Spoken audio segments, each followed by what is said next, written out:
સુરતમાં police commissioner દ્વારા કાર્યવાહી કરવામાં આવી છે। પોલીસ કમિશનર દ્વારા કાર્યવાહી કરવામાં આવી સમાચાર સુરતથી સામે આવ્યા છે। એક જ દિવસમાં 15 જેટલા ઈસમોને પાસા કરવામાં આવી છે। તો ગુનાહિત ઇતિહાસ ધરાવતા ઈસમોને પાસા કરવામાં આવી છે, જેમાં ટૂંકા સમયગાળામાં પાસા હેઠળ તેઓની અટકાયત કરવામાં આવી છે। બીજી તરફ તમામને રાજ્યની અલગ અલગ જેલમાં મોકલવામાં આવ્યા છે। કાયદો વ્યવસ્થા જળવાઈ રહે તે માટે કાર્યવાહી કરવામાં આવી છે। વધુ વિગતો સાથે સંવાદદાતા રાબિયા સાલે ફોનલાઈન પર જોડાઈ ગયા છે। જી, સુરત પોલીસ કમિશનર દ્વારા કાર્યવાહી કરવામાં આવી છે, શું વિગતો? સુરત શહેર પોલીસ કમિશનર અનુપસિંહ ગેહલોતની સૂચના આધારે જે છે સુરત પોલીસ દ્વારા અત્યારે કાર્યવાહી કરવામાં આવી છે।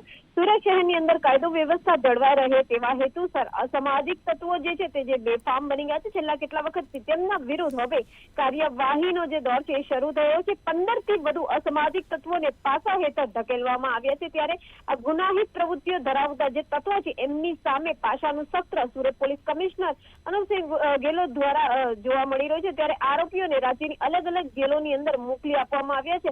વ્યવહારિક છે કે સુરતમાં છેલ્લા કેટલાક વખતોથી છે નાણાં પડાવવા, વાહન ચોરી, મોબાઈલ ચોરી, ગરફોડ, મારામારી, બળાત્કાર, છેડતી સહિતના જે પોક્સો હેઠળના જે ગુનાઓ છે આ તમામના જે આરોપીઓ છે એમના વિરુદ્ધ હવે કાર્યવાહી કરવામાં આવી રહી છે।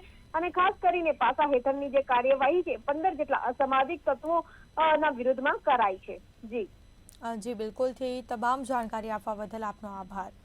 તો આ સાથે જ તમામ લોકોને કાયદેસરની કાર્યવાહી હાથ ધરી છે। આરોપીઓ અગાઉ ચોરી સહિતના ગુનામાં પકડાયા હતા। આખરે કાયદો વ્યવસ્થા જળવાઈ રહે તે માટે કાયદેસરની કાર્યવાહી કરવામાં આવી છે। ટૂંકા સમયગાળામાં પાસા હેઠળ આરોપીઓની અટકાયત કરવામાં આવી છે।